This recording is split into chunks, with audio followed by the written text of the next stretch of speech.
This presentation was given at the Monastic Conference on the Environment, Gethsemani 3. It was given by Reverend Heng Shi. The title of his talk, the Patimoksha, Theravada, and the 10 major and 48 subsidiary Bodhisattva precepts from the Net of Brahma Sutra, Mahayana. I think my talk has the longest title. How monastic rules speak of the world and our life in it, bringing new awareness to ancient yet living documents. That's only half. The Patimokkha, it's Pali language. That's the scriptural language of the Theravada. And the Pratimoksha code, Sanskrit, for the Mahayana. And the 10 major and 48 minor Bodhisattva precepts from the Brahmajala Sutra, the Mahayana Brahmajala Sutra, Metta Brahma Sutra. Now, folks who, let's see. I wanted to just to give you a visual reference to my teacher in religion, the late Chan Master Shren Hua, who was certainly the source of my inspiration to become a monk. And this may be a first. I think we're going to name Kshitigarbha Bodhisattva as the default Mahayana patron saint of ecology. Earth Store, Earth Treasury, Kshitigarbha Bodhisattva. All right. Start out with a quote from, in the Pali Canon, the Buddha's third sutra called the Fire Sutra. This is a quote from the Buddha in which he says, "Indeed, the entire world is burning. All things are burning. Monks/nuns." And if I say monks, please know it is not gender specific in this talk. It is inclusive. "The senses are on fire." And then he goes on to elucidate. "The eyes, O monks, are on fire. The objects of sight are on fire. The eye consciousness is on fire." And he goes on to describe a very afflicted state in the world. And I wanted to balance that awareness with the Buddha's antidote, which is indeed the precepts. This comes from the Avatamsaka, the Flower Dormant Sutra, where he says, "What is the perfection of morality, the Shila Paramita? It is that precepts are able to eradicate the fires of all afflictions." The Chinese says, "Nang mie ichie zhu fan nao re." That's called the perfection of morality. So precepts are the antidote to the fire of the burning senses and the fires of the world. So that kind of gives us a sense of, from the Buddhist perspective, why a prescriptive morality. It is indeed to douse fires, to eradicate that burning affliction for oneself and for the world. And that's what leads into our topic today. I was going to talk about the Buddha's monastic codes, and my talk is going to be followed by Sister Judah Sutera, who's going to balance the Buddhist presentation with an introduction to the environmental view in the Rule of Benedict. And both of us, we compared notes yesterday, we both had the same experience, which is there isn't a whole lot of specific teachings on the environment. Now, I think there are reasons for that. Let's look first of all at the word pratimoksha, patimokkha. In the Chinese tradition calls it biejie, the special liberation. I confirmed with Ajahn Sudanto last night that is not mirrored in the Pali. So patimokkha is somewhat mysterious source of that word, and I'll just use the Mahayana. Special liberation from the fires of afflictions. Certainly, all Buddhist monastic traditions honor the pratimoksha rules. Now, there are Buddhist traditions that are not specifically monastic, but they certainly would acknowledge and respect them. In the Mahayana tradition, they say that the Bodhisattva precepts, the Brahmajala Sutra, the Netta Brahma Sutra, came directly under the Bodhi tree. That when the Buddha opened his wisdom eyes, using his global vision, his universal vision, this was what he taught first, was that there are ways to end suffering, as we heard yesterday, and the pratimoksha is the way. The bhikshu and bhikshuni pratimoksha have an interesting provenance, which is to say the Buddha didn't speak them for a long time, but only as the monks and nuns went astray, as they practiced behaviors that was leading away from liberation. The Buddha said, bhikkhus. He said, after this, avoid this behavior because it will obstruct your path to liberation. So bit by bit, we got the 227 Theravada rules, the 250 Mahayana rules, and then the 348 rules for the bhikshunis. So these are the various monastic codes, the monastic rules. And when one ordains, traditionally you take the 5 lay precepts, the 10 novice precepts, the Shramanera-Shramanarika precepts, and then after an appropriate amount of time, one takes the bhikshu and bhikshuni precepts. In the Mahayana tradition only, we take the bodhisattva precepts. So just to say that these two codes that I'm putting side by side are not honored universally across the Buddhist tradition. The Theravada monks don't take the bodhisattva precepts from the Netta Brahma Sutra. So because my tradition is the Mahayana, I'm going to offer some insights from that rule at the same time. Now, as I said, Sister Judith and I looked into the rules and didn't find specific mentions of the environment. And why would this be? Possibly that our tradition, in the Buddhist tradition, with its 2,550-year-old history,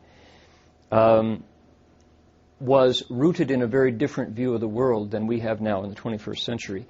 Perhaps the Sangha community for whom these rules were spoken was so immersed in the environment that it didn't require a special name. It didn't have to be pointed out. It was a given, the fact that we live as one with our natural surroundings. That may be a reason for it. Now, I should say at the start that the comments that I'm going to give today had the benefit of a lot of previous thinking on Buddhism and ecology. For example, we heard yesterday Stephanie mentioned some of the books that she has edited, Dharma Reign being one that I found very useful. So there are a number of edited volumes of essays on Buddhism and ecology. The Dharma Reign, for example, is a comprehensive perspective gathered from samples of Theravada, Mahayana, and Tibetan Mahayana sources. Many of the writers in those texts pointed to the absence of any specific teachings matching what we would call ecology now, or environmental concerns. So in order to address the concerns and criteria of the 21st century's environmental movement and the topic of our conference, we have to glean from the Buddha's words in the sutras and in the Vinaya bits and pieces and extrapolate from the Buddha's holistic view responses to our contemporary concerns in the context of a fractured environment, a fragmented globe guided by global markets and their values. I think more interesting for us today is that we can also draw from the practices of monastics, Catholic and Buddhist alike, to glean the real value and the actual enduring monastic view on the environment. So I'm going to do that in my talk about how those precepts are, how they serve as an interface to our lives in the world, engaged in the environment. So we have to read the text and frame our daily practices as if the Buddha were an environmentalist, concerned with preserving habitat, saving species from extinction, limiting population, coping with toxic air, dwindling water, arid land, melting ice, deadly unseasonal storms, and more importantly, a pervasive climate of corporate greed, industrialized humanity, polarized between morbid obesity and grinding scarcity. Our sources are theoretical. The models of the Arhat and the Bodhisattva, as well as practical. The guidelines of the precepts and deportment in daily use by monastics from the earliest days of the Sangha to the present are still with us. So it's not the case that we don't have sources. I think we just have to hold them up in the view of environmental concerns to get value today. So as we work with the Pratimoksha's, we have to construct an environmental model from the various precepts that came down to us. In my tradition, the Dharmagupta Vinaya; in the Theravada tradition, the Pali Vinaya; in the Tibetan tradition. And I will offer some selections from those codes and also juxtapose them to the practices. I mentioned that the Theravada tradition does not affirm the Net of Brahma Sutra that contains the Bodhisattva Pratimoksha. In fact, their Pali Canon has a different text with the same name, the Brahmajala Sutra. There are some scholars who criticize the Net of Brahma Sutra as apocryphal, which may be of some interest to scholars, perhaps not. That current line of thinking is valuable for scholastic discussion, but it doesn't dissuade the current Mahayana Sangha from reciting it faithfully, as their ancestors have done for the last 1,000 years. So let's move on. The Pratimoksha expands on the 5 lay precepts, which restrain behaviors of killing, stealing, sexual misconduct, false speech, and intoxicants. This is indeed the basis, the basic 5 lay precepts that are mirrored throughout the other monastic codes. And right away, you can see that these will have impact on your behavior in the environment. Let's look in particular at number 1, number 2, number 3, and number 4, and put those next to the Decalogue, the Holy Quran, and Patanjali's Yoga Aphorisms. And we find those 4 major precepts mirrored, one for one, in the 10 Commandments, interestingly enough. So the comments that I'm making today, although I'm mirroring it from the Buddhist perspective, and we're going to hear from the Rule of Benedict, I think I would rather talk about it as monastic precepts than specifically Buddhist, because I think the overlap is striking and useful.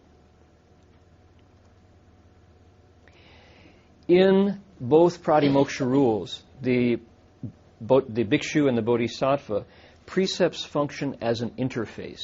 They're tools.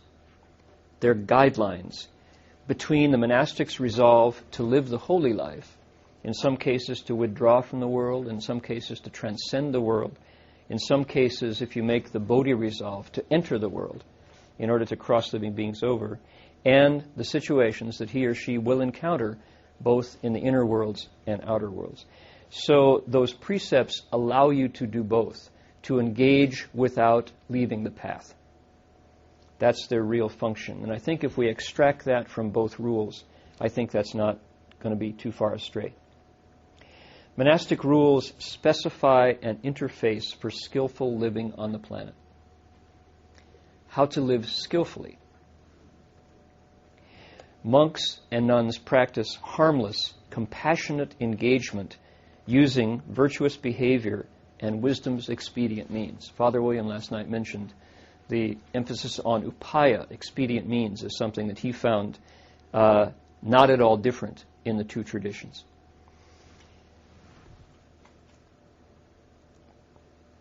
So this is what I've extracted from the Vinaya. Mind you, I'm not going to go specifically into the codes. So I hope people at the end say, you really didn't talk about the Pratimoksha very much. In fact, what I think is more useful is to say that both rules function in this way. Living within the code honors these views. And I found these repeated over and over in the essays that were collected into Dharma Reign. The notion that one who follows a monastic rule lives simply and without greed. And that, I think, will be probably what I emphasize the most today. That the rule, the monastic rule, celebrates human life without honoring greed. And in our culture that monastics are set in, this is rare. We live in a world where more is good and new is best.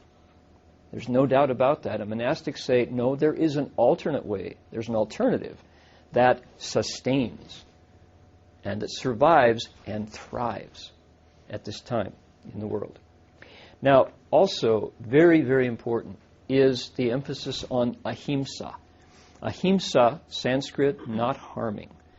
The fact that living blamelessly is also emphasized in the Theravada tradition. The idea that there is a way to live skillfully that is not at someone else's expense. How important that is, or some other creature's expense. This is a hallmark of the monastic codes. A third is interdependence, and this will be emphasized graphically in a minute. The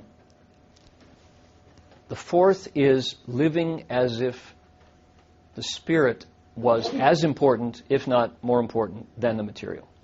Not to denigrate the material. We live in a material world, but spiritual values are a priority. The fact that the Pratimoksha rules over and over take into account ancestors, ghosts, patriarchs, the feelings of the laity who are whom the monastics serve.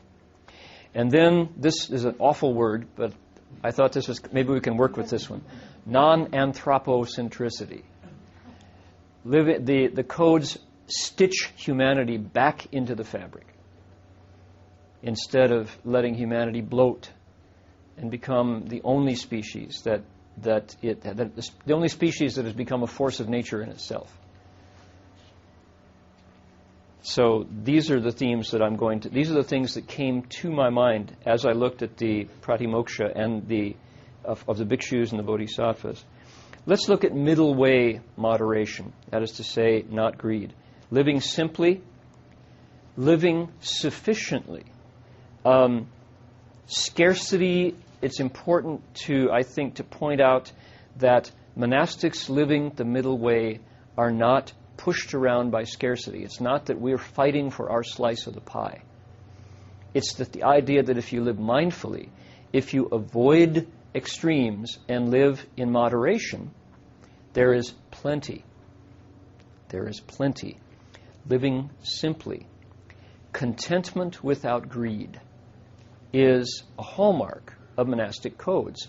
And I want us to say that strongly. I want it to be made visible, because I think, my sense is that all the indications say that the dollar is going to tank soon. I was in India in September, and they didn't want my dollars, they wanted rupees. Holland, in Amsterdam now, euros are number one requested currency, not the dollar. Interesting.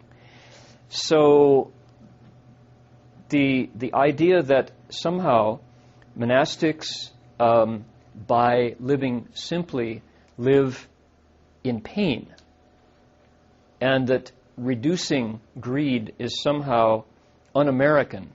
I think whether we like it or not, we're going to have to find an alternative mode for our culture.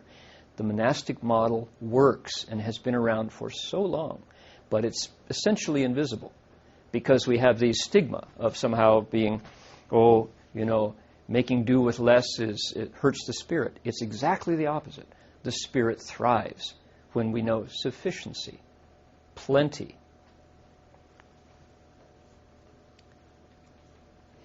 The monastic rules name greed a poison. The Buddha calls it the three poisons: greed, anger, delusion, or stupidity. Of the 10 evil deeds, that there are 3 in the mind, greed is number 1. Now, how strong can you say it? A poison, that greed poisons the mind. It obstructs our view of the way things are. When you take poison, you're sick. Greed has poisoned us into thinking that somehow that more is best. Monastics, not only in our rule, do not honor greed. We recognize it, we're aware of greed, but we don't place it as a guiding light, as a motive, and instead we thrive. The middle way is certainly key in everything the Buddha taught. And I find that true in the rule of St. Benedict as well. And I think to bring this forward is a blessing for our culture at this time. I think it's going to be a very attractive alternative when peak oil no longer fills the Safeways with food because the trucks don't roll.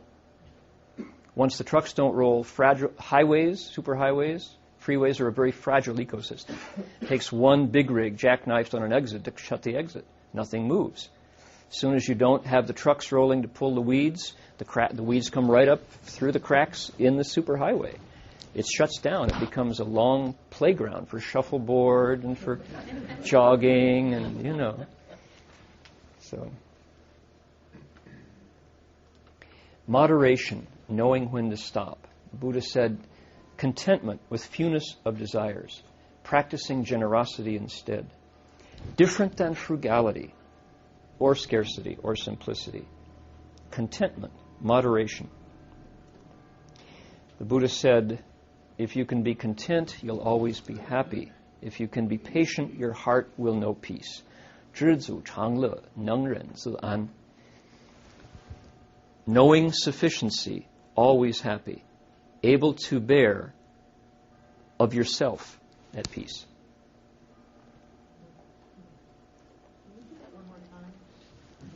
"知足," knowing sufficiency, constantly happy. Able to bear. This is a knife over the heart, the word for patience.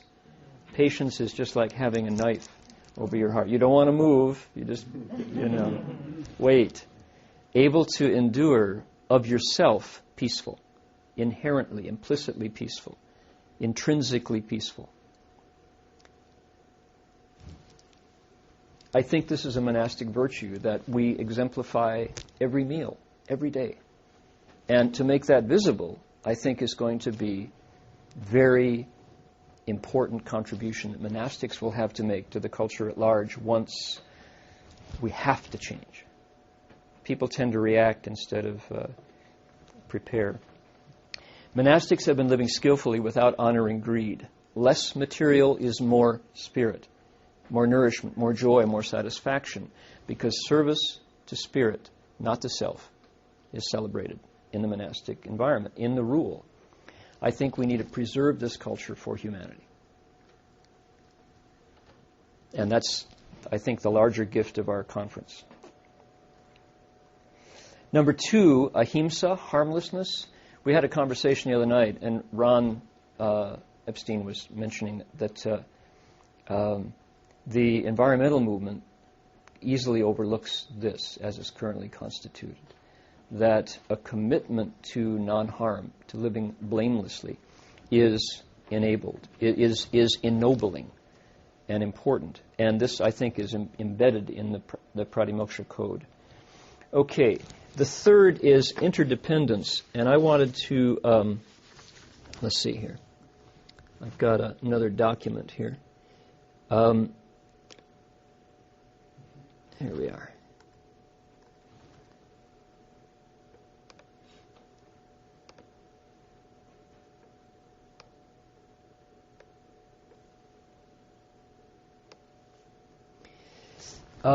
We've heard of Indra's net. It appears actually nowhere in the sutra, the Avatamsaka Sutra, interestingly enough. It appears in the Shastra literature, in the commentaries. The contemplations of the Dharma realms, the 10 Dharma realms, of Indra's net gives us an effective view of interdependence. It models a world set back on its foundations of pre-modern but globally connected values. I'll unpack that in a minute.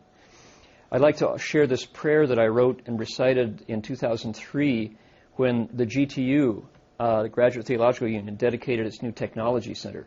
That's the seminary next to UC Berkeley. A prayer for appropriate technology, tools as if spirit mattered. Let's first invoke Indra's net, the interlacing net of pearls, which in the Buddhist pantheon is said to adorn the heavenly palace of Shakra Devanam Indra, Lord of the heaven of the 33 gods. The net contains an infinite number of perfect transparent pearls. Each pearl perfectly reflects the totality, the entire net. And if you go into each pearl, you see all of the pearls. And the entire network is gathered back into a single perfect pearl. May the electronic tools we use in the Technology Center reflect the totality of the Spirit in the same way.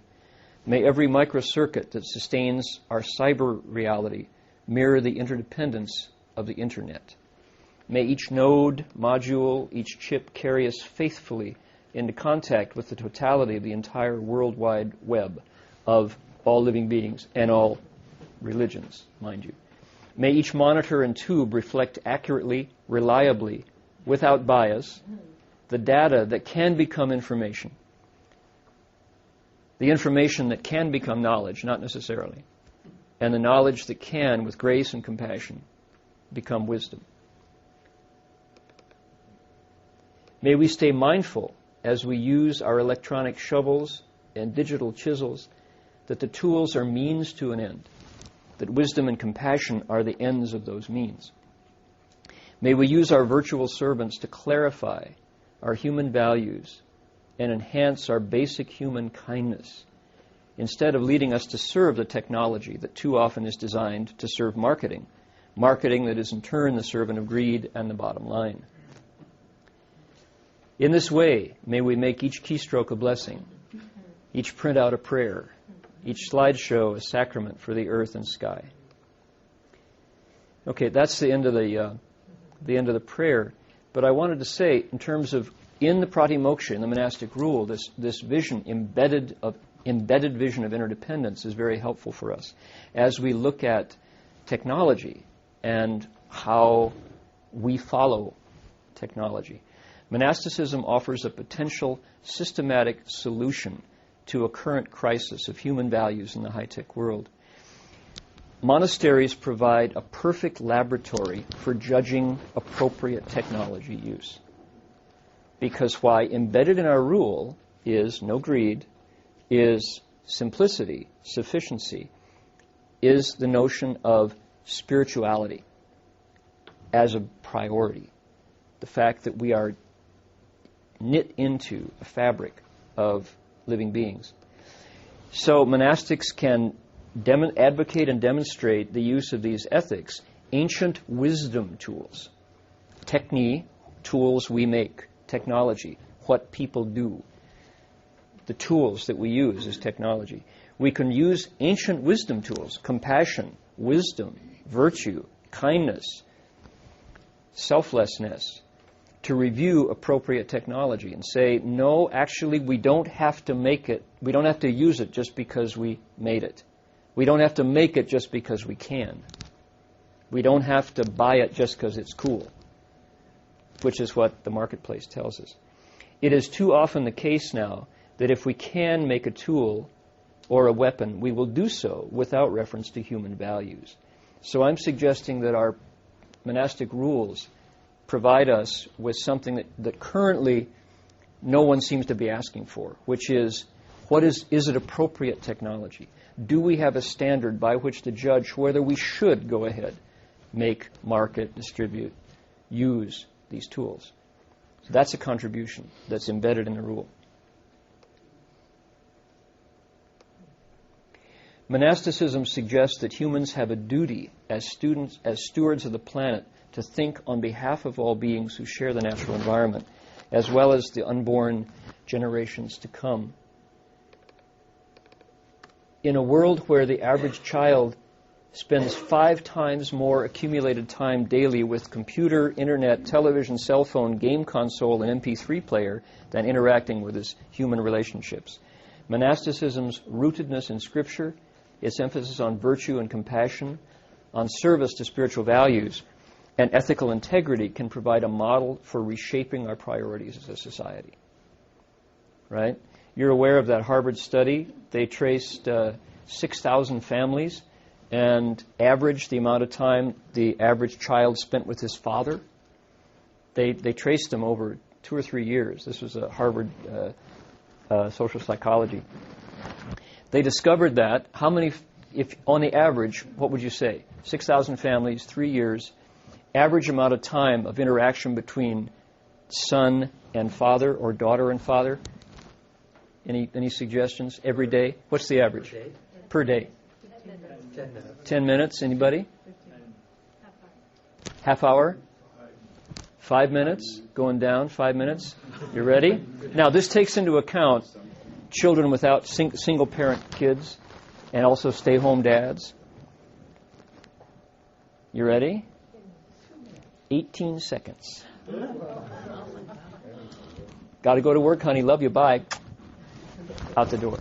18 seconds on the average. Interaction between fathers and children. And let's see here. Computer, internet, TV, cell phone, game console, MP3 player. Digital readouts. Hours and hours and hours. So, monastics have a role to play in keeping alive these older visions that still work.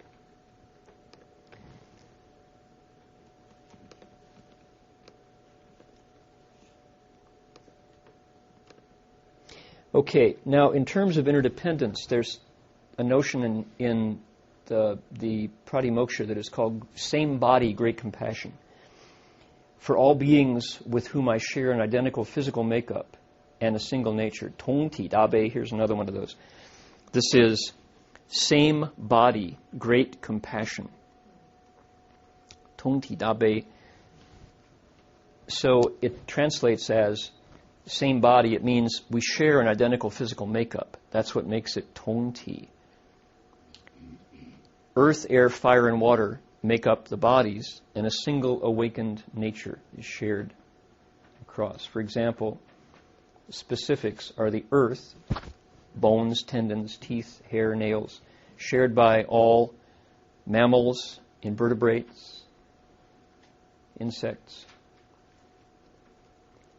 Same air, heart, lungs, arteries, mouth, shared across the board. Fire, for humans 98.6, fish a little less, shared nonetheless. Without it, you die. Same body, great compassion. And then the water that makes up blood, tears, saliva, excrement, etc. Shared alike. So this is, from the Buddhist perspective, the way things really are. It's an actual sameness. Now, to have a view like this reanimates nature. And I want to stress this and then pretty much be done here so Judith can speak. My tradition is the Mahayana, and we share this with our Thai forest tradition brothers in the Theravada, which is we're kind of high church Buddhists in a way. When you come into the Berkeley Monastery where I live, there are lots of dragons all over in the iconography, and the Protestant Buddhists tend to have a problem with that. Those are the Zen folks, and the kind of, it's like, what are you doing with all these images everywhere? And I want to make the point that the Buddha Dharma that came from Asia in the sutras and in the Pratimoksha is a world full of dragons, ghosts, gods, tree spirits, chakravartins, wheel-turning sage kings, and countless living beings. Worlds exist within worlds. This connection with the world of the spirit is mirrored by indigenous peoples around the world. Pre-modern peoples, earth-based peoples, people who call the earth Pachamama, who call the planet Gaia, the earth household. They find the world a miraculous place of wonder and of terror. Monastic communities, East and West, in their actual practices, I find, mirror more the pre-modern view of the world. I think monasteries in their practice are much closer to the Pachamama view of Mother Earth. Humanity, in this view, is part of a larger web. We're knit into and inextricably related to all other species. Our role as humans is to stay humble and reverent, to not waste, to be grateful and wise in our sharing and stewardship of resources, and to show compassion to other neighboring species and tribes of creatures who inhabit the planet with us. The Buddha described the earth as a community to be lived in righteously and wisely, not as a commodity to be consumed and exploited by the strongest and the most ruthless. This is a pre-modern view. I'm saying that to put these views into practice that we've outlined now reanimates nature. We move one step closer to the land that we usually, in our mainstream culture, only exploit. This lesson is primary in understanding the monastic's potential for global healing. Al Gore, in Inconvenient Truth, in his update on the TED.com website, says that the human potential for greed is the cause of our current critical situation on the planet with climate change. The Buddha, in naming greed a poison of the mind, said essentially that destruction and the healing of the world is done in a single thought. The mind purged of greed is the road to awakening. The mind filled with greed poisons the universe and leads to indescribable suffering for all its inhabitants. Now, this notion of reanimating nature as part of our interdependent view is not a retreat to a mythical, pre-modern golden age of blissful ignorance. Indeed, it's not, for one big reason, and that's this.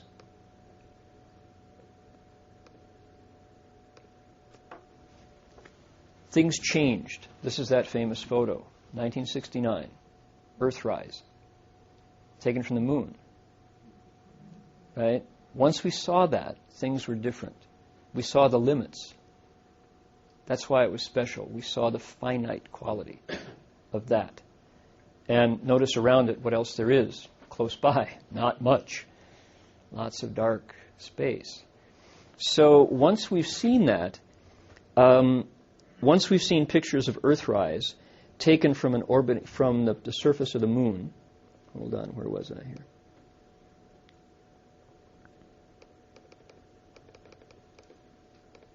Here we are.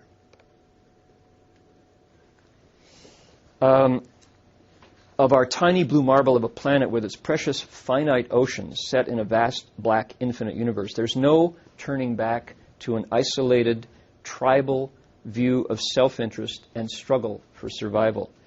Rather, the Buddha's, and I would expand that to say the monastic's wisdom and compassion, asks us to step up to a pre-modern awe and appreciation of the natural world with a global concern for all beings intact. A pre-modern wonder with a global ethic in view. A relatedness and a responsibility for the entire Earth community in our vision. Okay, let's move on here and finish up. Monastics live a pre-modern lifestyle with a post-global ethical connection to the earth and all living beings. This is really significant. And I think we need to celebrate this and say it loudly. I think there's healing here. Spiritual values, let's see, we've already made that point. Monastic practices model spiritually awakened, connected lives. Here's what we do at lunch in the Theravada. Before you eat, say, wisely reflecting, I use alms food, not for fun, not for pleasure, not for fattening, not for beautification, but only for maintenance and nourishment of the body, for keeping it healthy, for helping with the holy life. Thinking thus, I will allay hunger without overeating, so I can continue to live blamelessly and at ease. How graceful. The Mahayana version of the same thing. This offering of the faithful is the fruit of work and care. I reflect upon my conduct. Have I truly earned my share? Of the poisons in the mind, the most destructive one is greed. As a medicine cures illness, I take only what I need to sustain my cultivation and to realize the way. So we contemplate with gratitude on this offering today. Now, here's an example. This is just one. This is not taken specifically from the Pratimoksha Sutra, but it's inherent. It's built into the deportment, the ways of going through the day gracefully, skillfully. The notion is that every day, this might sound gross, we make our most intimate contact with the environment through our tongue. We embody the planet through the food that goes into our system through our mouths. So to be able to eat with this in mind, that we're mendicants, the food came from others' goodwill offerings. That's how our lives are sustained. We reflect, what did I do to earn that today? Did I do anything meritorious in order to repay the kindness of the offering? Then of the poison in the mind, the most destructive is greed. So I want to eat without the seasoning of poison in my food. Eat it as not for fattening, not for fun, for beautification, but for helping with the holy life. As a medicine cures illness, I take only what I need. The food is medicine to cure the illness of starvation, to sustain my cultivation and to realize the way. Ultimately, we eat to wake up, to become wise and compassionate. So we contemplate with gratitude in this offering today. So this is a practice that I think is a very good sample of the kind of things that the monastic community, not to say Buddhist, not to say Catholic, but monastics, can offer to folks who are going to have to radically change their views very soon if the indications are going to come true. So let's see. I think that's it. Oh, no, there's a little more here. Let's see here. All right. So I wanted to encourage, we're in the process of working on some sort of a statement of whatever that might be that comes out of our conference. And I thought, how lovely if the monastics could step into something that we already do now, but do it more consciously, which is share our stories, keeping the knowledge that we have alive. What kind of stories am I talking about? For example, Scripture. Ways to live that have been honored by Benedict, for example, and then the Gospels. Keep those examples in front of us. They matter. 2, stories that inspire clear seeing, seeing the bigger connection, not just the temporary profit of the bottom line. Methods of practice that dignify the spirit. We just heard 2 meal contemplations, for example. Prayers that invoke blessings. Not exactly stories, another use of language, but something that the monastic communities are absolutely rich in and that people turn to religious for. So if we own those, if we publish them, put them on a website, put them in a podcast, put them in a manga, in a cartoon book, with an illustrated book, so that people have access to what we are so rich in.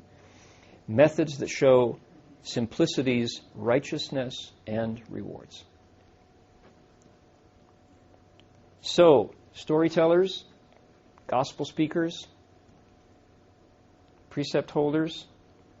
I have a story. I did a pilgrimage at one point in my early formation as a monk, and I was silent for 6 years during that time. I had a vow of silence, and I was with another monk who did the talking, and we were in Santa Barbara, we're bowing, doing a full prostration every 3 steps up the Pacific Coast Highway, and we got to Santa Barbara, and there was this fellow with long braided black hair and a black fedora with a feather in it, who was kind of standing behind a tree, and you kind of look at him and you wouldn't see him, and then he'd be there. And then we noticed, we bowed all morning, and this guy was just kind of at the periphery, and you wouldn't see him, and then he was there. And at the end of the bowing day, he was there again, and he came up and he said, excuse me, he says, I just wanted to say something. He said, my teacher is a medicine man for the Red Bud Sioux, and he said he wanted me to tell you that you guys are neat. He said, what do I mean by that? He says, neat. When you're neat, you slip right through. No blame. He says, you disappear. He says, you guys are neat. I just wanted to tell you that.